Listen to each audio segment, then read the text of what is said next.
सभी को मेरा प्रणाम। मैं अर्चना कुमारी HNS MRP के पद पर कार्य कर रही हूँ। जीविका परियोजना के अंतर्गत मुझे कोविड-19 में कार्य करने का मौका मिला। मैं कोविड-19 में कार्य भी की हूँ। मैंने घर घर जाकर दीदी को बताया कि दीदी टीका लेना है। दीदी ने कहा कि ठीक है, टीका लेना है। दीदी ने कहा कि कुछ दीदी ने टीका लेने से मना भी किया और कुछ लेने भी गई। कुछ दीदी जब लेने गई तो दीदी लेकर टीका आई और दीदी ने मास्क का प्रयोग किया, सैनिटाइज़र का प्रयोग किया, 2 गज की दूरी बनाए रखी। इन सारे बातों को दीदी बारीकी से ध्यान देकर अपने टीका को आसानी से लेकर आए। कुछ दीदी ने साफ इनकार कर दिया कि मुझे टीका नहीं लेना है। फिर मैंने दीदी के घर जाकर मैंने दीदी को समझाया कि दीदी आपको टीका क्यों नहीं लेना है। दीदी का कहना था कि नहीं, जिन्होंने टीका लिया है उनका तबीयत खराब हो चुका है। मैंने दीदी को बताया कि दीदी मैंने भी 2 डोज ली है, लेकिन मेरा तबीयत खराब हुआ भी और स्वतः ठीक भी हो गया। यह टीका जो है यह रोग प्रतिरोधक क्षमता को बढ़ाता है। दीदी सुई जो होता है वो रोग प्रतिरोधक क्षमता को घटाता नहीं, बढ़ाता है। कोरोना वायरस में यह टीका कभी भी हम लोगों को हानि नहीं पहुंचाएगा, बल्कि यह लाभ ही पहुंचाएगा। दीदी ने फिर मेरे बातों को सुना, समझा और अपने परिवार से, समाज से पूछकर दीदी अपने स्वास्थ्य केंद्र जाकर टीका ली और दीदी काफ़ी खुश भी थी।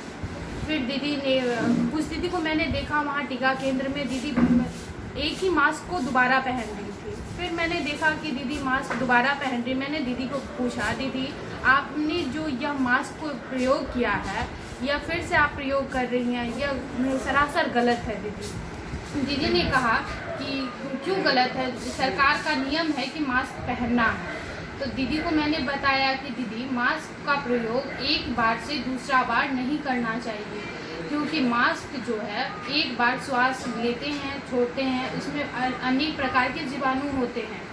फिर दीदी ने कहा कि तो फिर क्या करें, हम लोग तो बहुत गरीब हैं, हम लोग मास्क खरीद कर पहन नहीं सकते हैं।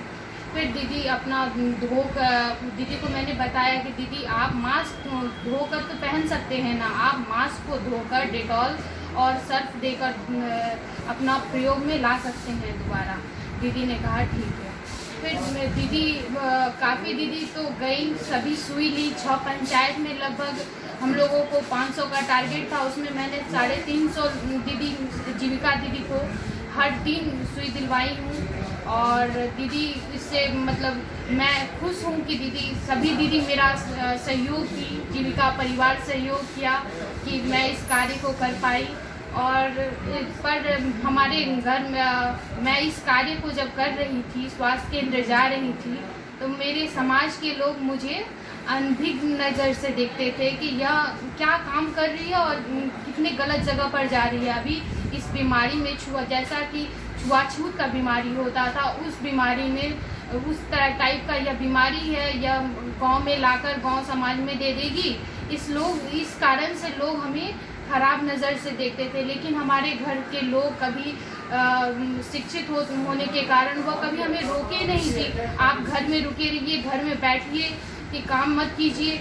उनका कहना था कि यह मानव कल्याण काम है, इसे आप जरूर करें। और जीविका कभी किसी का खराबी आज तक हानि नहीं किया है। यह गरीबों के लिए निवारण का यह काम है, यह कभी गलत किसी का नहीं करेगा। जीविका पर विश्वास कीजिए, आप अपने आप पर विश्वास कीजिए। जय जीविका, जय